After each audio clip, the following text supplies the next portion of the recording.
देखो, आओ आओ नाटक देखो, आओ आओ नाटक देखो, आओ आओ नाटक देखो, आओ आओ नाटक देखो, आओ आओ नाटक देखो, आओ आओ नाटक देखो। गर्भवती महिला प्रेगनेंसी के कौन से चरण में ये जानने के लिए टेस्ट किए जाते हैं। गर्भावस्था में माँ या माँ बच्चे का मृत्यु हो जाना एक ऐसी समस्या है जिसके ऊपर ज्यादातर लोगों का ध्यान नहीं जाता या फिर उसे नजरअंदाज किया जाता है। नए जीवन को जन्म देने वाली ये प्रक्रिया का हमें गौरव करना चाहिए, ना कि उसे नजरअंदाज। तो आइए आपको ले चलते हैं एक ऐसे घर में जिन्हें अभी खुशी की खबर मिलने वाली है। कोई चिंता करने की बात नहीं, खुशखबरी है, आप माँ बनने वाली हैं। अरे मेरी बच्ची। लेकिन ये आपकी जिम्मेदारी है कि आप इनका ध्यान रखें, जैसे समय पे पोषक आहार देना, दवाइयाँ आदि। मैंने यहाँ पे कुछ दवाइयाँ लिखी है, लेकिन इतना काफी नहीं। आपको हर महीने टेस्ट करवाने आना होगा ताकि हम जच्चा और बच्चा दोनों की देखभाल कर सकें। घर वापस आते ही अरे रमेश सुन तो, ये सब ना इनके गरीबों के ठगने के तरीके हैं। टेस्ट कराओ, ये कराओ, वो कराओ। जैसे हमने तो कभी बच्चे पैदा ही नहीं किए। अरे हमारे जमाने में तो औरतें 5-6 बच्चे पैदा करती थी।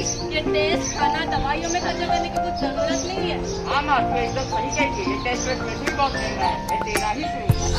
पर हम हमारे होने वाले बच्चों के लिए इतना तो कर ही सकते हैं। ए, तुझे कुछ समझता नहीं, चुप ही। कुछ महीने गुजर जाते हैं और रेशमा को कॉम्प्लिकेशन आ जाना शुरू होते हैं। माफ कीजिए, हम माँ और बच्चे दोनों की जान नहीं बचा सकते। माँ और बच्चे दोनों अनीमिया का शिकार हो गए थे। अगर आप हर महीने टेस्ट करवाते और माँ और बच्चे का अच्छे से ध्यान रखते तो शायद आज हमारे साथ होते। नहीं, मैं बर्बाद हो गया। गर्भवती महिला प्रेगनेंसी के कौन से चरण में है या फिर बच्चे की हालत कैसी है ये जानने के लिए टेस्ट किए जाते हैं। उसके साथ माँ को अच्छा आहार, पोषक और दवाइयाँ मिलना उतना ही जरूरी है। बच्चे का ख्याल रखने की जिम्मेदारी बस उस माँ की ही नहीं, पूरे परिवार की होती है। तो आइए कहते हैं, उपलब्ध हो सही पालन पोषण, बच्चे का ना हो शोषण। वैसे ही टीकाकरण का विशेष महत्व है। अगर टीकाकरण सही से हो तो बच्चे की जिंदगी खुशहाल है, और अगर टीकाकरण में कहीं कमी आ जाए तो बच्चे की जान दांव पे लगती है। तो आइए देखते हैं अभी हमारी पिंकू की माँ क्या कर रही है। पिंकू की अम्मा, अरे ओ पिंकू की अम्मा। हाँ, क्या हुआ? आज टीकाकरण है ना, आप नहीं जा रहे हो क्या? टीकाकरण? नहीं नहीं, मेरा बच्चा बहुत रोता है, मैं उसका दर्द नहीं सहन कर सकती। और ऊपर से ये घर के काम, उफ, ये जिंदगी भी कितनी जालिम है। मैं तो जा रही हूँ बाबा, डॉक्टर साहब है ना, उन्होंने कहा है कि अगर बच्चे को सही से टीका न लगे तो उनसे आगे जाके कई रोग हो सकते हैं। ऐसा कुछ नहीं होता, जब टाइम मिलेगा तब देख लूंगी, आपको लेट नहीं हो रहा। लो जी, भलाई का तो जमाना ही नहीं रहा। और आइए देखते हैं कुछ महीने बाद। अब हम कुछ नहीं कर सकते, आपके बच्चे को पोलियो हो गया है, वो अब 40% अपाहिज है। मुझे माफ कीजिए, मैं कुछ नहीं कर सकता। मेरा बच्चा, काश मैंने प्रिया बहन की बात सुन ली होती, आज मेरा बच्चा अच्छा जिंदगी जी रहा होता। बच्चा अपाहिज हो गया, उसकी जिंदगी जीने के साल कम हो गए। बताइए इसमें गलती किसकी थी, उस बच्चे की थी या उस माँ की, उसके नजरअंदाजे की। अगर टीकाकरण सही से हुआ होता तो बच्चा आज अच्छी जिंदगी जी रहा होता, बट अभी क्या ही करे, उसकी उसकी जिंदगी जीने के साल कम हो गए हैं, वो अपाहिज हो गया है। इसलिए आइए कहते हैं, कर रहा है बाल मृत्यु दर कम। वैसे ही औरत हर घर की शोभा बढ़ाती है, वो बच्चे को संभालती है, घर संभालती है, बाहर जाके काम करती है, और उन सभी औरतों को घर पर अच्छा व्यवहार मिलता है क्या? इसका जवाब तो आपको ही पता होगा।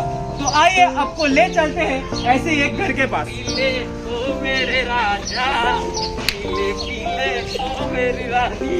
पैसा दे। कहाँ से लो, सब तो ले लिया।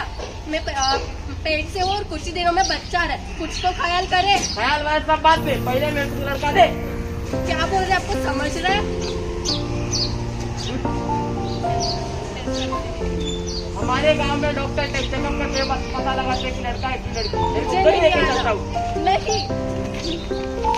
और डॉक्टर के पास जाने के बाद, अरे भैया, लड़की हमारे यहाँ पे बच्चा बाकी भी कितना है, चाहिए तो खबरदार, बिल्कुल भी नहीं। तुम इसे पकड़ो। अरे नहीं। माँ होती है हर घर का गहना, उससे ही बनती है एक बेटी, एक बहना। तो हम उस देश के वासी हैं जहाँ पे स्त्री को देवी का दर्जा दिया जाता है, पूजा जाता है। फिर क्यों उसे कोख में ही मार दिया जाता है? क्यों एक माँ अपनी बच्ची को पैदा होने से पहले ही खो देती है? एक नन्ही जान को इस दुनिया में लाना कोई आम बात नहीं। इसमें बहुत सारी देखभाल, सहानुभूति और हमदर्दी की जरूरत होती है। कई ऐसे घर हैं जो देश में बच्चों को तरसते हैं। अगर आपके घर ये खुशियाँ आई है तो अपनी गैर जिम्मेदाराना हरकतों से इसे खो न दे। जिम्मेदार बने और अपने घर को खुशहाल बनाएं। इसीलिए हम सबकी यही पुकार, जच्चा बच्चा रहे खुशहाल। Thank you.